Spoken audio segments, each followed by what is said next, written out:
अस्सलाम वालेकुम Pakistan, welcome to power show with Maliha Hashmi. नाजरीन, आज पाकिस्तान के वजीर दाखिला जनाब शेख रशीद साहब ने धुआंधार प्रेस टॉक की और उसमें उन्होंने कुछ बहुत ही बुनियादी सवालात जो पिछले कई दिन से हुकूमत की तरफ आ रहे थे उनके जवाबात दिए। टीटीपी के हवाले से उनका दो टोक मौक़िफ़ था जो यकीनन किसी भी गैरतमंद रियासत का होना भी चाहिए कि जो शराइत अब टीटीपी सामने रख रही है वो पाकिस्तान की रियासत के लिए काबिल कबूल नहीं, और अगर किसी ने पाकिस्तान की रियासत के साथ लड़ाई की तो भरपूर जवाब मिलेगा, हम भी आगे से डट कर लड़ेंगे। तो ये जाहिर है बड़ा ज़बरदस्त मैसेज था जो कि दुश्मन तक पहुंचना बहुत ज़रूरी है, जो पाकिस्तान के अंदर भी इंतशार फैलाने की कोशिश करता है और पाकिस्तान के बाहर बैठकर बाकायदा प्लानिंग की जाती है, जिसे हम 5th जनरेशन वॉरफेयर के कॉन्सेप्ट में भी डिस्कस करते हैं कि ये जो हाइब्रिड वॉर है जो कीबोर्ड्स पर बैठकर की जाती है, उस हवाले से दुश्मन बहुत तेज हो चुका है और अब पाकिस्तान को भी अपनी छुरियां तेज करनी पड़ेंगी इस हवाले से। रिसेंटली हमने देखा कि भारत में फ्रीडम ऑफ एक्सप्रेशन इस हद तक अब कर्ब किया जाने लगा है, इस हद तक कश्मीर के हवाले से या फिर भारतीय एग्रेशन, भले वो भारत के अंदर हो या मकबूजा कश्मीर पर हो या फिर भारत की इन्वॉल्वमेंट पाकिस्तान में दहशतगर्दी करवाने के हवाले से हो, उसको जो भी पिन पॉइंट करता है, हाईलाइट करता है, भारत उसका मुंह बंद करवाने को चल पड़ता है। 35 यूट्यूब चैनल्स पाकिस्तान से ऐसे ऑपरेट किए जा रहे थे जिन पर भारत को यह एतराज था कि पाकिस्तान का बयानिया जो पाकिस्तान के कौमी बयानिए को फरोग देता है, पाकिस्तान के नैरेटिव को दुनिया में फैलाता है, वो 35 माफ कीजिएगा यूट्यूब चैनल्स और 2 ट्विटर हैंडल्स उनको भारत में ब्लॉक कर दिया गया है ताकि भारत में कश्मीर की आज़ादी के हवाले से और पाकिस्तान का जो बयानिया भारत पूरी दुनिया में आलमी सतह पर जिसको रोकने की कोशिश करता है उसको भारत में भी रोका जा सके। उन 35 यूट्यूब चैनल्स में मेरा अपना यूट्यूब चैनल भी शामिल है।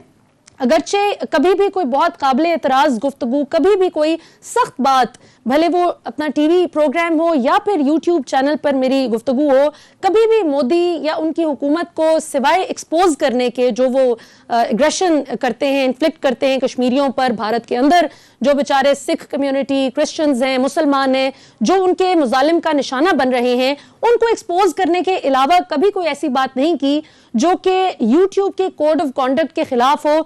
लेकिन क्या कहने यूट्यूब की भी कोड ऑफ कॉन्डक्ट की रखवाली करने वालों की कि वो भारत की इस एग्रेशन का आखिरकार उन्होंने उसके आगे सर झुका दिया और वो 35 यूट्यूब चैनल्स बंद हो गए। आज के प्रोग्राम में इस हवाले से भी बात करेंगे कि किस तरह से भारत दूसरों को डेमोक्रेसी के दर्स देता है, आलमी सतह पर जुनाइटेड नेशंस हो या दीगर फोरम्स हो, वहां पर कैसे भारतीय रिप्रेजेंटेटिव्स जाकर बड़े बड़े भाषण देते हैं और अपने मुल्क में इनके ये हालात हैं कि ना तो जुल्म करना रोकते हैं और जो इस जुल्म की निशानदेही करे उसका भी मुंह बंद करवाने को चल पड़ते हैं। लेकिन बहरहाल जी, इंशाल्लाह इनके ऐसे नीच हथकंडों से पाकिस्तान ना तो कश्मीर की आवाज बनना बंद होगा और ना ही पाकिस्तान अपना बयानिया दुनिया में मजबूती के साथ फैलाने से रुक सकेगा।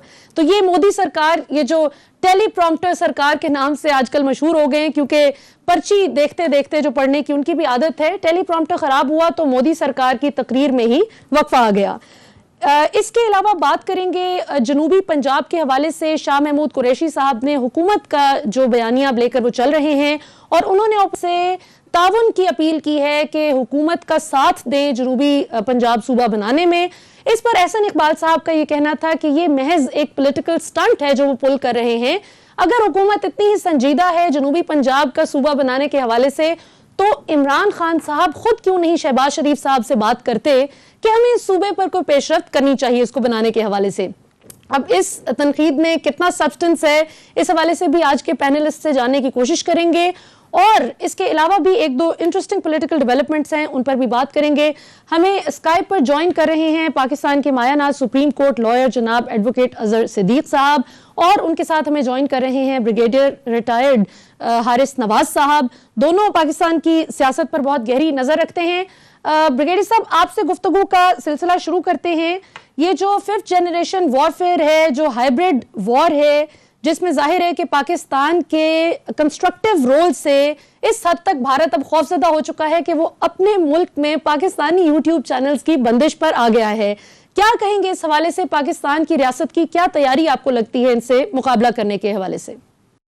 आई थिंक सबसे पहले तो यही बात है कि जितने यूट्यूब चैनल हमारे खुद चल रहे थे और वो जाहिर है कि वो इंडिया को एक्सपोज कर रहे हैं इंटरनेशनली, चाहे वो ह्यूमन राइट्स वायलेशंस हों या उसके बाद इंसानी हकूक की बात की जाए या जुल्म बर्बरियत की बात की जाए या वहाँ पर अपने आरएस के जो एक इनके विजन है, प्रोपेगेंडा, उसको लेके आगे चलने की बात है, इसको हिंदू स्टेट बनाने की बात है या माइनॉरिटी के खिलाफ जो बात करने की बात है, वो एक एक बात एक्सपोज की जा रही थी।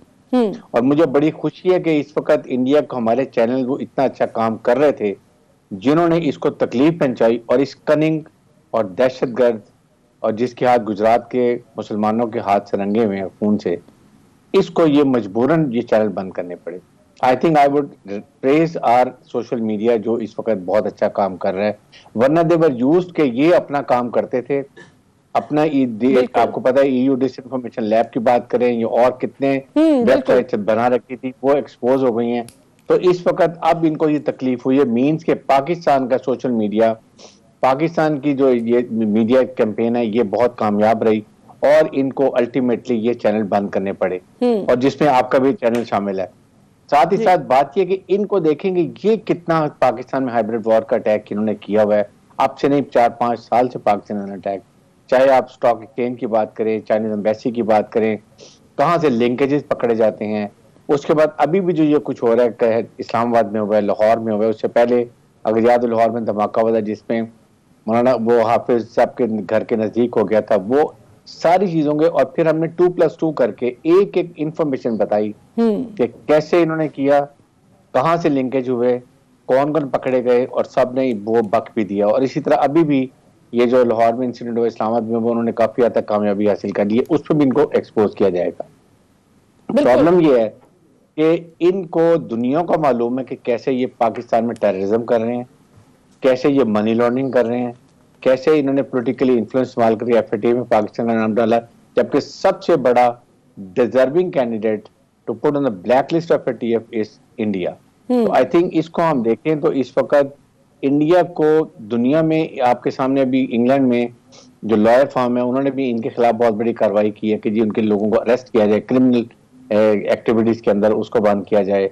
उसके बाद एक आपके सामने एक और जो एक ट्राइब्यूनल है वहां पर ऐसे नॉर्वे में कहा था, उन्होंने इनके खिलाफ बहुत बड़ा एक एलिगेशन किए हैं। तो ये हर जगह एक्सपोज है। अब ये बुखलाहट में ये पाकिस्तान पे भी और इल्जाम लगाएंगे। मैं तो यहाँ तक एक्सपेक्ट कर रहा हूँ कि ये किसी वक्त भी, क्योंकि इलेक्शन होने वाले हैं, ये कोई ना कोई स्टेट ड्रामा करेंगे, ये पाकिस्तान में उसके बहाने सर्जिकल स्ट्राइक करेंगे, अवाम का वोट बैंक हासिल करेंगे, अपने इलेक्शन जीतने की कोशिश करेंगे।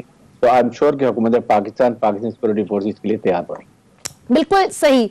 अभी आज हमने देखा कि पाकिस्तान के वजीर दाखिला शेख रशीद साहब ने भी इस चीज़ को माना है, एतराफ़ किया है कि पिछले 3-4 माह में पाकिस्तान में दहशतगर्दी की लहर दोबारा से हमें दिखाई दी जिसने तक़वियत पकड़ी है। तो आप क्या कहेंगे, ये जो TTP का अब एक बहुत बड़ा चैलेंज आ चुका है और इसको जाहिर है कि पाकिस्तानी रियासत को बहुत सेंसिटिवली इसको हैंडल करना पड़ेगा, तो आपको लगता है कि हमारी रियासत तैयार है प्रैक्टिकली इनका मुकाबला करने के लिए, या सिर्फ ये स्टेटमेंट्स की हद तक ही हम सिर्फ डरा रहे हैं दुश्मन को कि हमसे डर के रहना? आप क्या देखते हैं आगे? देखें, टोटल ये 3 से 4 हजार ये एलिमेंट रह गए TTP पे। 50% की पावर वैसे कम हो चुकी है, इंडिया की फंडिंग बहुत कम हो गई है, एमुनिशन, वेपन एमुनिशन इनको मिलना कम हो गया है। ये इस वक्त बिल्कुल इनका मोरल डाउन है। अफगान तालिबान ने भी इनको पुश किया हुआ है, अभी वो जोर डाल रहे हैं कि अब जरगा सिस्टम के थ्रू आए और बात करें ताकि इसको कहीं ना कहीं खत्म किया जाए। लेकिन रियासत पाकिस्तान का कॉन्सेप्ट बड़ा क्लियर है, nobody can challenge leader of Pakistan, number 1। मुसल्लह फौज जो बहुत बैटल हार्डेंड है, फुली ट्रेंड है दहशतगर्दी के लिए, बिल्कुल, और जिन्होंने तकरीबन मुल्क से दहशतगर्दी खत्म कर दी। पहले आपको याद है कितने धमाके होते थे, अब क्या उसकी एवरेज आ गई है। सब तैयार बैठे हैं, जो भी अभी कार्रवाई कर रहे हैं हमारी सिक्योरिटी एजेंसीज पूरा इनका नेटवर्क ब्रेक कर रहे हैं। जब क्योंकि प्रॉब्लम ये है कि हमारे पास 3 मिलियन अफगान रिफ्यूजीज है, ये उनमें भी ये घुस के वहां से प्रॉब्लम क्रिएट करते हैं। उसके बाद इनके पहले से कुछ बलूचिस्तान में, कुछ KP के एरिया में, वहां पर इनके नेट्स छुपे हुए हैं, वो काम करते हैं, लेकिन they are at the verge of collapse. इसलिए पाकिस्तान की अवाम को तसल्ली रखनी चाहिए अपनी अफवाज के ऊपर, अपनी सिक्योरिटी एजेंसी के ऊपर, और रेट ऑफ गवर्नमेंट हर हालत में काम करेंगे। اگر ٹی ٹی پی خود اپنی مرضی سے پاکستان کے قانون کو مانتے ہوئے پاکستان کے آگے ہتھیار ڈالتے ہیں اور لیکن پھر بھی ان کے جو ہینس کرائم میں مجرم ہیں ان کو پاکستان کے حوالے کرتے ہیں, ان کے خلاف پراپر کاروائی ہوتی ہے, تو then Pakistan is ready to accept it. Otherwise we are going to fight them out, we are going to eliminate them انشاءاللہ. بالکل ٹھیک ہو گیا. اچھا اب ذرا بریگیڈیئر صاحب آتے ہیں پاکستان کی موجودہ سیاسی صورتحال کی طرف. آج احسن اقبال بہت ہی دلچسپ کامنٹ دیا, انہوں نے کہا کہ جی یہ شاہ محمود قریشی صاحب تو صرف پولیٹیکل سٹنٹ پول کر رہے ہیں اپنے ووٹ بینک کو ذرا مضبوط کرنے کے لیے کہ اب الیکشن آنے والے ہیں.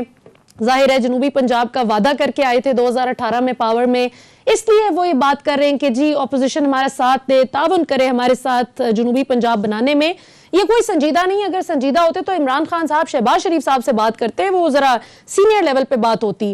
آپ کو کتنا سبسٹنس لگتا ہے ان کی اس تنقید میں, اور کیا آپ کو لگتا ہے کہ جنوبی پنجاب کا یہ جو نعرہ ہے یہ کبھی حقیقت میں ہم دیکھ سکیں گے اس کو؟ اس میں دیکھیں ملیہ بات یہ ہے کہ why should he talk to Shahbaz Sharif, جبکہ وہ پتہ ہے کہ کیا وجہ ہے. He is not going to talk to the corrupt people. So assembly is right forum. آپ اسمبلی میں جائیں, اور آئی ایم شیور کہ پی ٹی کی گورنمنٹ کو جانا چاہیے, وہاں اس کو ٹیبل کریں بل کو, اور اس کے بعد دیکھیں اگر یہ وہاں خلاف بات کرتے ہیں ان کا اگلے الیکشن میں کیا حال ہوتا ہے, کس طرح سدرن پورا پنجاب ان کے خلاف کھڑا ہو جاتا ہے. They will have to support it. اور I think there is no harm. Administratively جو ایریا ہے وہ بہت ضروری ہے. اتنا بڑا پنجاب ہے, پورے پاکستان کے برابر جو ہے باقی کے وہ پنجاب کا صوبہ ہے. It is a problem of governance کی بھی ہے. لوگوں کو بہت تکلیف ہوتی ہے, کہاں سے لوگ چلتے ہیں ہائی کورٹ کے لیے, سپریم کورٹ کے لیے, ان کے پرابلم حل ہوتے ہیں, ہر کام کے لیے ان کو لاہور آنا پڑتا ہے. Why not to have southern Punjab, اور سدرن پنجاب کے ایڈمنسٹریٹولی اس کو صحیح آرگنائز کریں اور وہاں پر ایک صوبہ بنائیں, اور اس کے خلاف جو بھی ووٹ دے گا وہ اس الیکشن میں بری طرح ناکام ہوگا. اس لیے یہ بہت اچھا موقع ہے. اگر اقبال احسن سے بات کر رہے ہیں تو دین ہی شوڈ کم اینڈ سی اس میں اسمبلی میں کہ جی ہم اس کو نہیں ایکسیپٹ کرتے ہیں, تاکہ دنیا کو, صدرن پنجاب کے عوام کو اور پاکستانی عوام کو پتہ چلے کہ یہ کتنے سنسیئر ہیں پاکستان کی اس پنجاب صوبے کے دوست کال کے ساتھ. بالکل ٹھیک ہو گیا. جی ناظرین, ہمیں اس وقت جوائن کر رہے ہیں پاکستان تحریک انصاف کے وائس چیئرمین اور پاکستان کے موجودہ وزیر خارجہ جناب شاہ محمود قریشی صاحب. شاہ صاحب ہمیں جوائن کرنے کے لیے بہت بہت شکریہ. جی شکریہ. آج آپ نے شاہ صاحب بڑی زبردست تعاون مانگا ہے اپوزیشن سے کہ جنوبی پنجاب کے حوالے سے ذرا ہمارے ساتھ مل بیٹھے, حکومت آپ کے ساتھ تعاون کرے گی. لیکن اب سے کچھ دیر قبل احسن اقبال صاحب کہتے ہیں کہ یہ صرف پولیٹیکل سٹنٹ ہے, آپ اپنا ووٹ پکا کر رہے ہیں اگلے الیکشن کے لیے.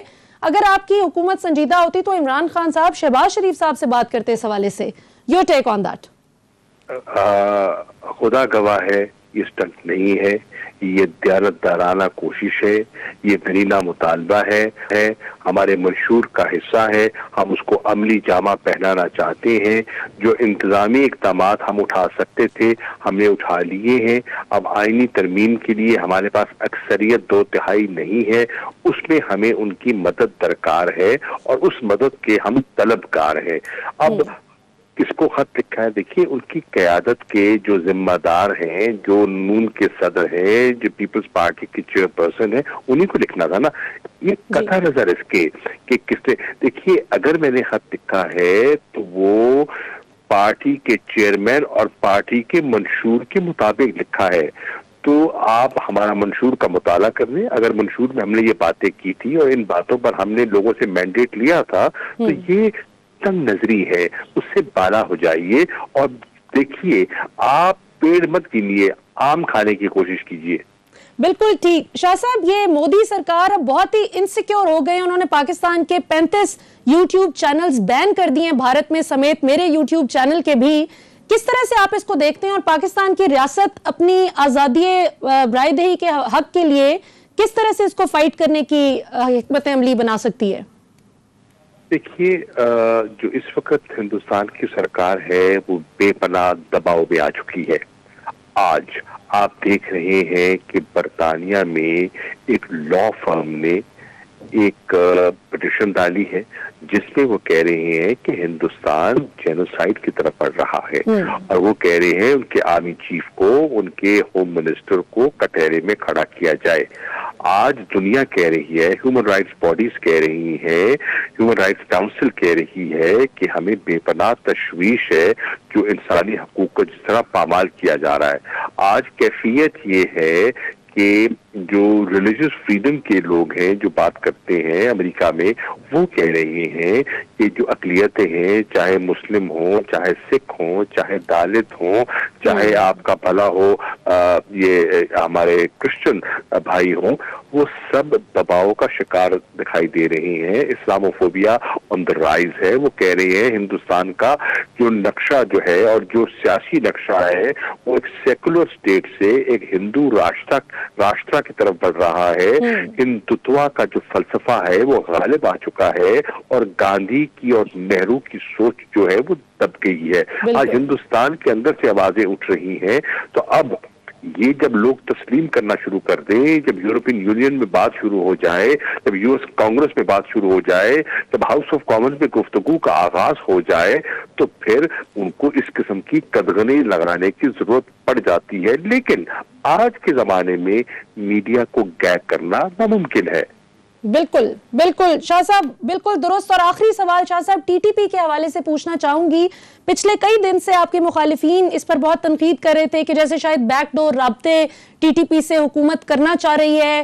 آج آپ کی حکومت کا موقف بھی اس حوالے سے آیا، تو اس کو تھوڑا سا الیبوریٹ کر دیجئے کہ دفتر خارجہ اس حوالے سے کیا پالیسی رکھتا ہے، اور کیا اب ہم فی الحال نہ ہی سمجھیں کسی قسم کے مذاکرات کے حوالے سے؟ پہلی بات تو یہ ہم چاہتے کیا ہے، ہمارا آبجیکٹو، اپنے پہلے آبجیکٹو پہ آ جائے نا۔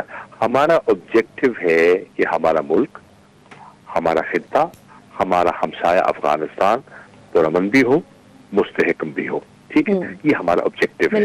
ہمارا مستقبل ایک دوسرے سے جڑا ہوا ہے۔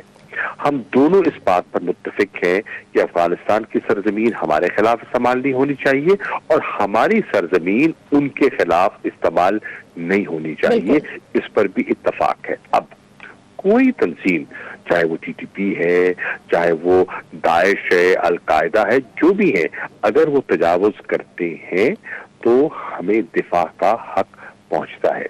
ہم سمجھتے ہیں کہ سیاست میں مذاکرات کا عمل بھی ہوتا ہے۔ ایک ایلیمنٹ ہوتا ہے جس کو آپ irreconcilable کہتے ہیں، ایک ایلیمنٹ ہوتا ہے جس کو آپ reconcilable کہتے ہیں۔ ہم نے irreconcilable ایلیمنٹس کا مقابلہ کیا، ٹی ٹی پی کا ہم نے مقابلہ کیا، اپنے ملک سے ان کو باہر نکال پھینکا، اور وہ یہاں سے فرار ہوئے۔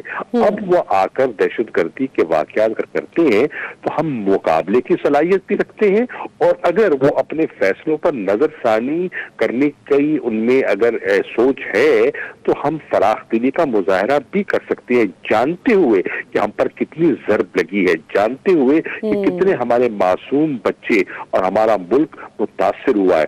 دیکھیے، قوموں کو ایک مستقبل کے بارے میں سوچنا پڑتا ہے۔ ہم نے ملک کی بہتری کے لیے سوچنا ہے، لیکن ٹی ٹی پی کو یہ بالکل باور ہونا چاہیے کہ ہم ان کی دھمکیوں سے مروب نہیں ہوں گے، اور اگر مقابلہ ہم نے ماضی میں بھی کیا ہے، اگر آئندہ کرنا پڑا تو اس کے لیے بھی تیار ہے۔ بالکل ٹھیک۔ اور شاہ صاحب، ابھی جو موجودہ حالیہ لہر ہے دہشت گردی کی جو پاکستان میں پچھلے 3-4 ماہ میں سر اٹھا رہی ہے، اس کے لیے آپ را کو ذمہ دار سمجھتے ہیں، یا اس کے پیچھے آپ کو ٹی ٹی پی ہی پریڈومیننٹلی دکھائی دیتی ہے؟ دیکھیے، ٹی ٹی پی کی پشپنائی کون کرتا ہے؟ ٹی ٹی پی کو اسلحہ کون دیتا ہے؟ ٹی ٹی پی کو وسائل کون دیتا ہے؟ ان کو جو فائنینسنگ کون کرتا ہے؟ دیکھیے، ٹیرر فائنینسنگ ایک بہت بڑا ایشو ہے، اور فیٹف میں بات ہو رہی ہے۔ آج فیٹف پاکستان سے تو اصلاحات کا مطالبہ کرتا ہے۔ کیا فیٹف کے اس جو یہ تنظیم ہے، کیا انہیں بھارت کی ٹیرر فائنینسنگ اور حوصلہ افزائی جو کر رہے ہیں نظر نہیں آتی؟ اور پاکستان کیا کہہ رہا ہے؟ پاکستان کہہ رہا ہے اس کا نوٹس لینا چاہیے، اور ہم نے ایک ڈوسیئر بنایا ہے۔ وہ ڈوسیئر میں نے اقوام متحدہ کے سیکرٹری جنرل کو بھیجا ہے، جو جنرل اسمبلی کی صدر ہے ان کو بھیجا ہے، مختلف وزراء خارجہ سے شیئر کیا ہے۔ آئیے اس کو ایگزامن کیجئے نا، ان سے سوال کیجئے، ان سے پوچھئے کہ اس میں حقیقت کیا ہے، اور اس میں مبالغہ آرائی کتنی ہے۔ बिल्कुल ठीक। शाह महमूद कुरैशी साहब, हमें ज्वाइन करने के लिए शुक्रिया। नाज़रीन, गुफ्तगू आपने सुनी, कुछ बहुत ही अहम इश्यूज थे जिन पर बात करना बहुत ज़रूरी था, और हर पाकिस्तानी के जहन में आज ये सवाल उभर रहा है कि ये जो हालिया दहशतगर्दी की लहर है जो सर उठा रही है, और माजी में हम बहुत कुर्बानियां जानी और माली एतबार से दे चुके हैं इस हवाले से, तो क्या खुदा न खास्ता कोई मुश्किल वक्त तो नहीं पाकिस्तान के लिए मुंतजर।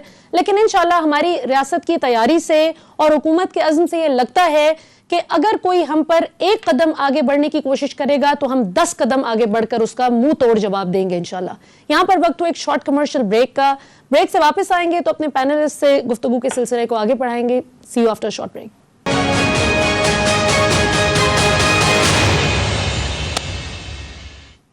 वेलकम बैक नाज़रीन। ब्रेक से पहले हमारे साथ मौजूद थे पाकिस्तान के वजीर खारजा जनाब शाह महमूद कुरैशी साहब। उनसे हमने टीटीपी के हवाले से भी बात की, और भारत जो आजकल बहुत ही इनसिक्योर हो चुका है कि पाकिस्तान के इंटरनेट पर मौजूद चैनल्स को, यूट्यूब के चैनल्स को, या दीगर जो इंटरनेट पर मौजूद वेबसाइट्स हैं उन पर पाकिस्तानी मवाद को ब्लॉक करने की कोशिश कर रहा है।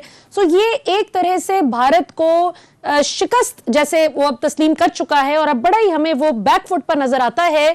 जो गरजते हैं वो बरसते नहीं। हमें ज्वाइन कर चुके हैं एडवोकेट अजहर सिद्दीक साहब भी।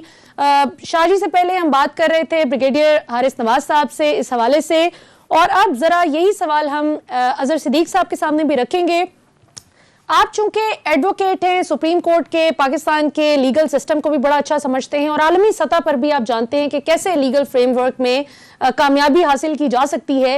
इस हवाले से अजहर सिद्दीक साहब, हमारे पास क्या ऑप्शंस हैं? पाकिस्तान किस तरह से आलमी फ्रंट पर लीगल एतबार से भारत की इन इनसिक्योरिटीज का मुकाबला कर सकता है? बहुत शुक्रिया मलिहा। अभी आपके सामने रिसेंट मिसाल देख लें कि पाकिस्तान की रियासत के खिलाफ जो पाकिस्तान के अंदर लोग बैठे हुए हैं, वो जब जो निकल के यहाँ से चले गए, हॉलैंड में है, अमेरिका में है, लंदन में, और कई ममालिक के अंदर वो लोग मौजूद हैं। वो वकास गुराया की शक्ल में हो, गुल बुखारी की शक्ल में हो, हुसैन हकानी की शक्ल में हो, किसी शक्ल में भी, गुल इस्माइल अभी चली गई, और जो बातें कर रही हैं, अगर यूट्यूब की पॉलिसी को मैं मान लूं कि वो पॉलिसी वायलेंस या इन चीजों को रोकती है, तो ये चैनल अब तक क्यों चल रहे हैं? इन लोगों की बातें क्यों यहाँ तक चल रही हैं? और रेहाम खान आपके सामने है, जो कुछ यहाँ बोलती रही है वो यहाँ चल रहा था। यहाँ अब कश्मीर के कॉन्टेक्स्ट में बुनियादी तौर पर कहाँ है पाकिस्तान के अंदर जो सो कॉल्ड आजादी सहाफत की अलमदार अपना हामिद मीर, आसमा शराजी, गरीदा फारूकी, शाहजेब खानजादा, कहाँ है ये लोग? भाई ये मीडिया चाहिए, वो यूट्यूब चैनल है इंडिया के अंदर ब्लॉक में आवाजें क्यों नहीं लगाई? मैं तो समझा शायद भूख हड़ताल के लिए बाहर निकल आए, या इंडियन एम्बेसी के सामने जाके किसी ने कहा कि हम खुदकुशी कर लेंगे। इन्हीं लोगों में से जो बड़ी बातें करते हैं, लेकिन कोई नहीं। वजह है कि एजेंडा इन्होंने लेकर किसी और का चलना है, हमें यहाँ पर बेवकूफ बनाना है। यहाँ जो अब जो मसला जो मैं समझ रहा हूँ, और इसमें मैं काफी अभी काम कर रहा हूँ, कि हुकूमत पाकिस्तान को एग्रेसिवली अब इस मामले को लेना है, 5th जनरेशन वॉर या 6th जनरेशन हाइब्रिड वॉरफेयर को, और उसके लिए पाकिस्तान को इंटरनेशनल कवानीन को अगर आप देख लें, राइट टू एक्सेस के हवाले से, राइट टू इंफॉर्मेशन के हवाले से, और इनको बाकायदा फोर्सफुली ले जाना पड़ेगा, कानूनी तौर पर भी ले जाना पड़ेगा। आपको अपने यानी डेफिनेटली आपकी मिनिस्ट्री फॉरेन अफेयर्स को भी साथ इस मामले को टेक अप करना पड़ेगा। ये यूट्यूब वगैरह के साथ भी करना पड़ेगा। यूट्यूब पाकिस्तान में भी बहुत पैसे कमा रहा है, और उसका काफी ज्यादा व्यूअरशिप है। इसका मतलब ये नहीं है कि बैलेंस शीट अगर करने के हवाले से अगर करनी भी है तो आप ये कैसे रोक सकते हैं उसके हवाले से? वो तो हकायक बता रहे हैं ना। और वहां पर अगर आप उनके अपने चैनल्स के हवाले से देखें, जो पाकिस्तान के बारे में, या पाकिस्तानी फौज या पाकिस्तानी इदारों के बारे में इंडिया के अंदर जो बातें हो रही है वो चल तो रही है यहाँ पर, वो रुक गई है। या तो अगर वो रोकनी थी तो पाकिस्तान के अंदर जो चल रही है वो भी रोकते, वो नहीं किया इन्होंने। अब दोहरा चेहरा तो सामने आ गया। कश्मीर के अंदर जो कुछ हो रहा है आपके सामने है। यहाँ मैं तो सोच रहा हूँ शायद कोई आसमान जहांगीर फाउंडेशन एक इसी इशू पे कोई सेमिनार कर रही होगी। पाकिस्तान के अंदर छोटे मोटे कोई गलतियां भी नहीं है, और उसके लिए बाकायदा यहाँ सेमिनार हो जाती है। और उन्हीं लोगों को अभी आपने रिसेंटली देखा, कदीर मामा देख ले, वो ANI के साथ इंडिया के अंदर बैठा है, और जो वो बकवास कर रहा है वो चल रहा है, यूट्यूब पे चल रहा है, पाकिस्तान के खिलाफ चल रहा है। मैंने कहा शायद उनकी खातिर भी यहाँ तक आ जाए। तो इन शॉर्ट में मैं जो बात कर रहा हूँ कि यूट्यूब की पॉलिसी बैलेंस नहीं है। यूट्यूब टेंटेड मामला को बदनीति की बुनियाद पर हर एक को अपने पिक एंड चूज कर रहा है। उसको इस हवाले से बताना पड़ेगा, और पाकिस्तान को as a state of Pakistan भाई पाकिस्तान को तो भी अपने जो यहाँ पर लोग हैं जो आवाज उठा रहे हैं, सच उठा रहे हैं, डेफिनेटली आउट ऑफ लॉ तो नहीं है, अगर कोई बात होगी तो उसके बाद कवानीन अपनी जगह मौजूद है।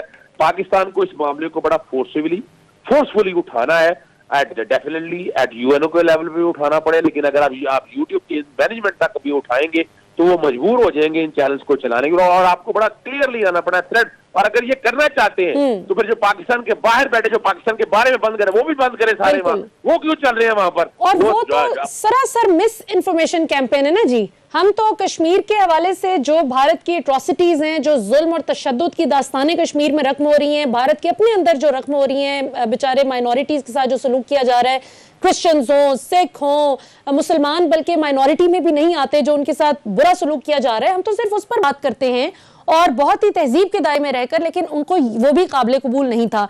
अजहर सिद्दीक साहब, चूंकि आपने ज़ाम में थोड़ा सा लेट ज्वाइन किया, तो एक और सवाल भी मैं आपसे जरा क्विकली ब्रेक पे जाने से पहले पूछना चाहूंगी।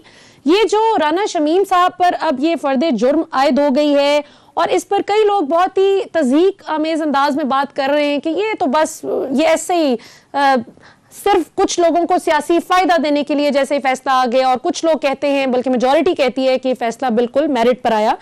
तो आप समझते हैं कि आगे पाकिस्तान के सियासी निज़ाम पे इसके क्या इम्प्लीकेशंस आप देख रहे हैं, और क्या नवाज शरीफ साहब के केस पर और जो मरियम साहिबा की भी हेयरिंग हो रही थी, अब ये इस्लामाबाद हाई कोर्ट का भी बताया जा रहा था कि वो जो केस सुना जा रहा था उस पर भी कुछ कानूनी माहिरीन का कहना है कि असरअंदाज होने की कोशिश की गई थी इस बयान हल्फी के जरिए, जिस पर अब राना शमीम साहब साबित नहीं कर सके अपनी बेगुनाही, तो वो फर्द जुर्म आयद करवा बैठे हैं। नवाज शरीफ साहब और मरियम साहिबा के केसेस पर इससे क्या फर्क पड़ेगा? मलिहा, ये तो रिकॉर्ड की बात है। हमारे यहाँ कुछ लोगों ने तो, कुछ मीडिया चैनल, उन्होंने जो बयान हल्फी के कंटेंट है, जो चार्जशीट का हिस्सा, वो भी बता दिया कि ये चार्जशीट है। ये चार्जशीट नहीं है, वो कंटेंट सारे चार्जशीट के अंदर रिप्रोड्यूस हुए हैं। और उसके बाद कही कि ये जो आपका बयान हल्फी है, खास तौर पर अखबार में आना इंस्ट्रूमेंट के तौर पर इस्तेमाल किए हैं। आप लोगों ने खुद बैठकर ये पब्लिश करवाया है, और वो जो कंटेंट्स के साथ अगला है कि ये 15 तारीख को अखबार में आता है और 17 तारीख को इस्लामाबाद हाई कोर्ट के अंदर हेयरिंग फिक्स थी। तो ये बुनियादी तौर पर उस पर इन्फ्लुएंस करने के हवाले से, और पीएलडी आपको 2019 सुप्रीम कोर्ट 1 जो है, आपको अशरफ शरीफ वाला केस याद होगा, उसमें सुप्रीम कोर्ट ये प्रिंसिपल सेट कर चुकी है। कोड ऑफ कंडक्ट को भी अगर आसाम में रख लेंगे, फिर यही बात नहीं है कि वो इन्होंने अपना जवाब जो दिया शोकाल के जवाब में इन्होंने आके कहा कि जनाब मैंने तो सील करके आया था। फिर अदालत ने उसमें लिखा हुआ है फर्द जुर्म में कि वो जब आपके पास आया वो तो बाकायदा क्या था, वो डीएचएल के एक एनवेलप के अंदर था। अगर सील किया हुआ था तो डीएचएल के एनवेलप के अंदर क्या आ गया, वो बात भी सामने। फिर इनके आता है कि चार्ल्स गदरी के अगेंस्ट या अंसार अब्बासी के अगेंस्ट कोई आपने कार्रवाई नहीं की है। तो बुनियादी तौर पर जो है ना, वो झूठ सारा टोटल आ गया बिना ये सच साबित करना। और ये दूसरा देखें, एक में कंफ्यूजन फैलाने की कोशिश की रही है, इसमें इंक्वायरी होनी है, वो बाकायदा राना शमीम जो है वो एविडेंस लीड करेंगे राना साकिब निसार साहब के बारे में। भाई ये तो इशू ही नहीं है। इशू बड़े वाज़ेह तौर पर आ गए हैं कि इन इशूज के ऊपर उन्हें अपनी बेगुनाही साबित करनी है, और बज़ाहिर वो नजर नहीं आते। और शायद ये भी एक बात बड़ी कहा कही जा रही है कि जनाब इसमें से अंसार अब्बासी वगैरह सारे बच गए। किसने कहा यहाँ बच गए? इसके अंदर चीजें बड़ी क्लैरिटी के साथ लिखी है कि वो जो झूठ था वो अखबार ने किसी बगैर तहकीक के साबित किया।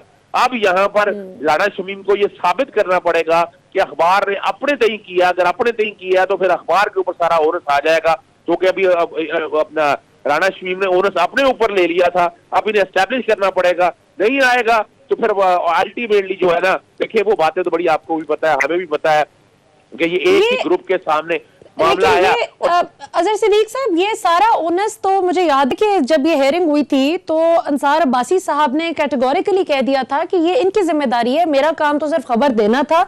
अब इसकी सच्चाई या इसका गलत होना ये राना साहब साबित करेंगे। अच्छा देखिए मलिहा, एक बात तो मैं बड़ी क्लैरिटी के साथ बता दूं, आप और यही अदालत के सामने सवाल है, आपके सामने एक बंदा झूठ बोलता है तो वो झूठ आप अखबार में छाप देंगे। यही तो एक इशू है, यही तो एक प्रिंसिपल है कि उस झूठ की तस्दीक करनी है। एक बंदा मैं लिख के बयान हल्फी छाप दूं और मैं यानी ये कल क्या ट्रेंड शुरू हो जाएगा। एक बंदे को आज फर्ज करें 10 साल पहले एक सजा हुई, यानी मैं जुल्फकार अली भुट्टो का ही केस ले लूं, फिर जुल्फकार अली भुट्टो की रिव्यू भी खारिज हो चुकी, सब खत्म हो गया। आज मैं कहूं ایک بیانیہ لفظ لکھ کے دے دوں کہ ذوالفقار بھٹو کو فلاں بندوں نے میرے پہ پریشر ڈالا تھا اور بیٹھ کے, یعنی ان کے اخباری اپنا ٹی وی میں انٹرویو بھی چلے ہیں, آج بیانیہ لفظ بھی لکھ کے میں دے دوں, اور یہ کیا ہوگا پھر آئندہ سے سارے کیس کھلنا شروع ہو جائیں گے. یہ تو کبھی بھی لا کی انٹینٹ نہیں ہے, یہ آپ کو عدالت میں ہی جا کر ثابت کر رہے ہیں اگر آپ نے کوئی فیور کی ہے, کوئی ایڈوانٹیج دیا ہے, ڈس ایڈوانٹیج دی ہے. اور اس کا پرنسپل آپ کو پتا ہے, اشتیاق مرزا میں ارشد ملک کی جب آڈیو آئی تھی, ویڈیو آئی تھی, تو اس وقت سپریم کورٹ میں معاملہ گیا. سپریم کورٹ نے کہا کہ اس طرح کی آڈیو آئی ہے, پہلے اس کا فورینسک ہوگا, پھر اس کا کراس ایگزامن ہوگا, پھر دیکھا جائے گا جو باتیں کہی کہ کیا کیس پہ ریفلیکس ہوا ہے. بھئی یہ تو سیدھا, یعنی وہ والی آڈیو, وہ والی ویڈیو آج تک مریم یا اس کا خاندان عدالت میں لے جا نہیں سکا. اب یہ بیان الفی یا سو کالڈ فیک آڈیو لے جا. اور دوسری بھی یاد رکھیے گا بات, آپ کے پروگرام میں نے آپ کو یاد ہے, میں نے آپ کو بتایا تھا کہ چارلس گتری نے جو ایفیڈیوٹ ہے نا وہ سائن کیا تھا ماربل آرچ کے اندر. اب تو کوئی ڈاؤٹ رہ نہیں گیا, وہ چیز بھی ثابت ہو گئی, بدنیتی بھی سامنے آ گیا, اب تو کوئی ڈاؤٹ رہ نہیں گیا. ان کا کیس چونکہ میرٹ پہ نہیں ہے, میرٹ پہ ہوتا ایک بندے کا کیس میرٹ پہ ہو, 2+2 4 ہو, تو وہ اس طرح کی باتیں نہیں کرتا. یہ تو بیسیکلی گاڈ فادر یا سیزنل مافیا کے کانسیپٹ پہ اس چیز کو سامنے رکھ کے وہ یہ پریشر ڈالنا چاہتے ہیں. اب تو کوئی ڈاؤٹ رہ ہی نہیں گیا, پریشر ڈال کے, دباؤ ڈال کے اپنی مرضی کے فیصلے لینا چاہتے ہیں, اور وہ نظر نہیں آ رہا, انہیں راستہ کوئی نہیں مل رہا, کیونکہ ایویڈنس نہیں ہے ان کے پاس, ان کے پاس بنی ٹریل نہیں ہے, ان کے پاس ثبوت نہیں ہے چیزوں کو پرچیز کرنے کے حوالے سے. تو اب یہی ایک طریقہ کر کے عوام کو بیوقوف بنا کے میڈیا پہ وار کھیلنے کے حوالے سے یہ ساری کوشش کی جا رہی ہے. اور یاد رکھیے گا یہ پورا ایک گروپ اور گینگ اس کانٹیکس میں ہے کہ آپ کو اگر تھوڑا سا چیزوں کو ملائیں, ارشد ملک سے شروع ہو جائے, احمد نورانی تک چلے جائیں, اس کے بعد زمانہ شبیب آ جائے, پھر یہاں آسما جہانگیر فاؤنڈیشن کا یہاں پر سیمینار منتخب کرنا, پھر ایک اپنا سندھ ہائی کورٹ کے سابقہ صدر جو ہے ان کا اسلام آباد ہائی کورٹ میں پٹیشن دائر کرنا کہ جناب اس آڈیو کو, جو اس آڈیو کا باقاعدہ ایک جوڈیشل کمیشن بنایا جائے. پھر کس قانون کے تحت؟ اور یہ ایک ہی طرح کے لوگ ہیں جو بیٹھ کے عدلیہ کو ملائن کر رہے ہیں, اداروں کو ملائن کر رہے ہیں, اور اس سب مافیا کو بچانے کی کوشش کر رہے ہیں. وہ نہیں ہو سکے گا. اب یہاں اب عوام جو ہے نا جاگ چکی ہے, عوام کو اسلام آباد ہائی کورٹ ہی دیکھ رہا ہے. جیسے اطہر اللہ صاحب کے مائنڈ میں میڈیا کے لیے نرم رویہ تھا, اگر یاد ہو اسد طور والا معاملہ اور باقی سارے معاملے میں دیکھیں, وہاں prevention of electronic crime act جو باقی کے کانٹیکٹ میں یا میڈیا می ٹو کیمپین چل رہی تھی, میرا جسم میری مرضی چل رہا تھا, میں نے یہاں سے آن لائن یہاں پہ اظہر صدیق صاحب وقت ایک شارٹ کمنٹ کا, ناظرین بریک سے واپس آتے ہیں تو گفتگو کے سلسلے کو آگے بڑھاتے ہیں. See you after short break.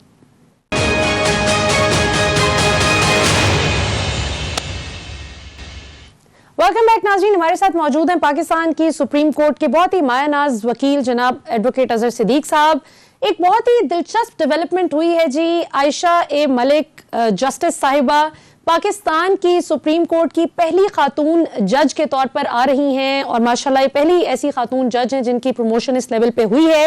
اور بہت سے لوگ جو ایک بہت ہی دلچسپ نقطہ نہیں جانتے جسٹس عائشہ اے ملک صاحبہ کے حوالے سے, وہ یہ ہے کہ 2018 کے عام انتخابات سے قبل کچھ سیاستدانوں نے مل کر ایک کھچڑی پکائی کہ کیوں نہ انتخابات لڑنے سے پہلے یہ جو ہمیں اپنے کچھ ایکیڈیمک کریڈینشلز اور کچھ دیگر ٹرانسپیرنسی کے حوالے سے جو باتیں بتانی پڑتی ہیں اور جن کی وہ پھر کچی نکلتی ہیں یا 2 نمبری ہوتی ہے, وہ پکڑی جاتی ہے, اور پھر 5 سال ہمیں خوب رگڑا لگتا ہے, میڈیا پر بھی ہمارے سیاسی حریف بھی خوب ہمارا مذاق اڑاتے ہیں.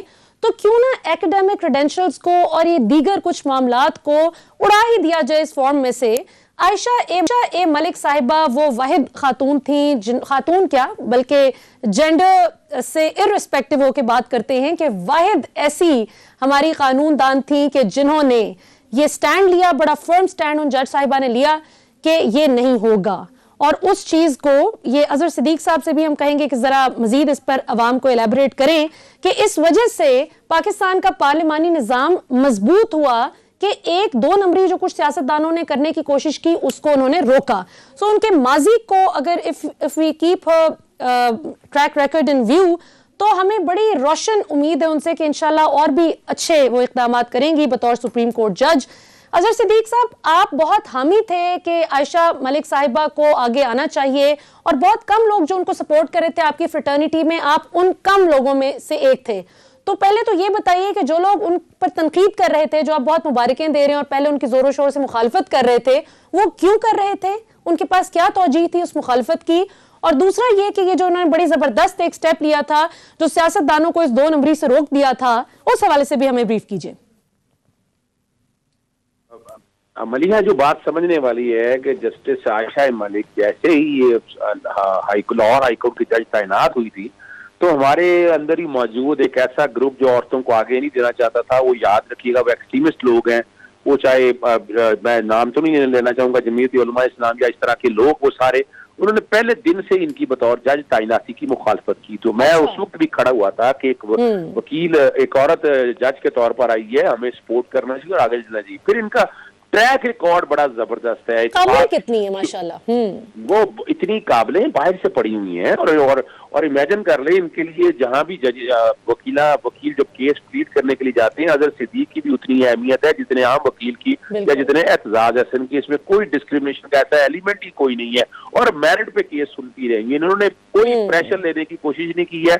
यहाँ मसाइल ये थे कि लाहौर हाई कोर्ट के अंदर वो मौजूदा जो चीफ जस्टिस हैं वो किसी की सुन नहीं रहे, तो ये चाह ये रहे थे कि ये चीफ जस्टिस जो है ना यहाँ से ट्रांसफर हो जाए और जस्टिस आयशा मलिक यहीं पर रहे। अब क्वेश्चन ये नहीं था, क्वेश्चन बड़ा था मेरिट के कॉन्टेक्स्ट में, और जो भी आपने पहले मैं उसको बताती हूँ, आपने केस के हवाले से किया है, वो बड़ा जबरदस्त आर्टिकल 62 और 63 में यहाँ अमल दरामद नहीं हो रहा था, कई चीजें छुपा ली जाती थी और बाकायदा अगर हो भी किया तो एफिडेविट वगैरह नहीं बनते थे। फिर सुप्रीम कोर्ट ने, आपको याद है ये मामला सुप्रीम कोर्ट में गया और सुप्रीम कोर्ट ने इसमें जस्टिस साकिब निसार साहब के दौर में बाकायदा एक एफिडेविट प्रेस्क्राइब हुआ कि जो कुछ भी आप डिक्लेयर करेंगे वो एफिडेविट में कॉरोबोरेट करेगा, और अगर एफिडेविट आपका गलत हो जाएगा आप डिस्क्वालीफाई हो जाएंगे 62(1)(f) के तहत। और ये बेसिकली क्रेडिट जाता है जस्टिस आयशा मलिक को, उन्होंने उस मैटर को टेकअप किया लाहौर हाई कोर्ट के अंदर और अल्टीमेटली वो एक ऐसा काम बन गया कि हमारे सियासतदान है जो ये कहते हैं कामा निकला तरहा निकला, भाई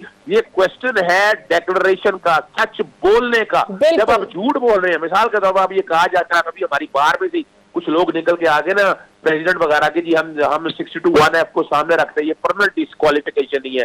भाई नवाज शरीफ जिस डेट से डिस्क्वालीफाई हुआ आज तक उसने सच बोलने की बात की, वो तो उसके पूरे वो खुद कहते हैं कामा, यानी वो मान ही नहीं रहा इस बात को। सुप्रीम कोर्ट की जजमेंट रिव्यू भी खारिज हो चुका है, आज फिर वहीं खड़ा है, तो किस बात की? इसीलिए तो रखी है परमानेंट डिस्क्वालिफिकेशन के कॉन्टेक्स्ट में। अगली जो बात मैंने आपके साथ रखनी है, देखिए ये प्रमोशन का लफ्ज भी यहाँ गलत इस्तेमाल होता है। अच्छा। सुप्रीम कोर्ट का जज जो है ना, ये फ्रेश एलिवेशन है। इसका हाई कोर्ट के जज का 5 साल का तजर्बा, उससे पहले तारीख में अगर देखें जस्टिस काजी मोहम्मद अमीन हाई कोर्ट से रिटायर हो गए थे, लेकिन जो कि 5 साल उन्होंने हाईकोर्ट का जज बना था और उनको सुप्रीम कोर्ट लेके आए। आर्टिकल 177 में सीनियरिटी का प्रिंसिपल है ही नहीं है। अच्छा। है ही नहीं है। ये तो सिर्फ हमारे बार काउंसिल या बार एसोसिएशन के अंदर जो सियासी लोग हैं, खास तौर पर मुस्लिम लीग नून और के अंदर जो लोग हैं ना, उनका काम, उनका इरादा ये है कि अपनी मर्जी के जज ले आए और अपनी मर्जी का कुछ फैसले लेना चाहिए। आपको पता है मुझे जजों के नाम लेने की जरूरत नहीं है, लेकिन एवरीबडी नोज कि पाकिस्तान मुस्लिम लीग नून और इस तरह के हवारी जो है ना, ये चाहते हैं कंट्रोल जुडिशरी, और वो जो मौजूदा हालात में आपने देख लिया कि जैसे गुलजार साहब के दौर में, जैसे खुद साहब के दौर में, जैसे साकिब निसार साहब के दौर में, वो कंट्रोल जुडिशरी इन्हें मिल नहीं सकी। बड़ी कोशिश की इन्होंने प्रेशर डालने की, तजलील करने की, कंटेम्प्ट। 3 लोग जो है ना तौहीन अदालत में सजा हुई, आपको याद है, निहाल हाशमी, तलाल चौधरी और दानियाल अजीज। उसके बाद अब भी अगर बात आए हो, कभी ऑडियो निकाल देते, कभी वीडियो निकाल देते हैं, जैसे साकिब के बारे में क्या मिलाइन करने की कैंपेन चलाई, और राणा शमीम जैसे लोगों को नवाजने के लिए रफीक तारन वाली मिसालें आप उठाकर देख लें ना, सईद सिद्दीकी की मिसालें उठाकर देख लें कि इन्होंने ऐसे लोगों को हमेशा पालते हैं, पाल के फिर आगे लेकर भी चलते हैं। तो तारीखी तौर पर ये जस्टिस आयशा मलिक का सुप्रीम कोर्ट में आना ये छोटा कदम नहीं है, बहुत बड़ा कदम है। उन्होंने इसके अलावा बड़े काम किए हैं, बहुत केसेस किए हैं, उनके लिए ये यकीनन नाज़रीन ये बहुत ही इंटरेस्टिंग टॉपिक था और ये मेरे दिल के करीब है कि जस्टिस आयशा मलिक जैसे काबिल लोगों को आगे आना चाहिए, सिर्फ जेंडर की बुनियाद पे पीछे नहीं रखना चाहिए, जो मेरिट पर फैसले करके पाकिस्तान का नाम रोशन करें। हमारे हर इदारे को जस्टिस आयशा मलिक जैसे कॉम्पिटेंट लोगों की जरूरत है। आज के लिए इतना ही, इंशाल्लाह आपसे अगले हफ्ते फिर मुलाकात होगी। पाकिस्तान जिंदाबाद।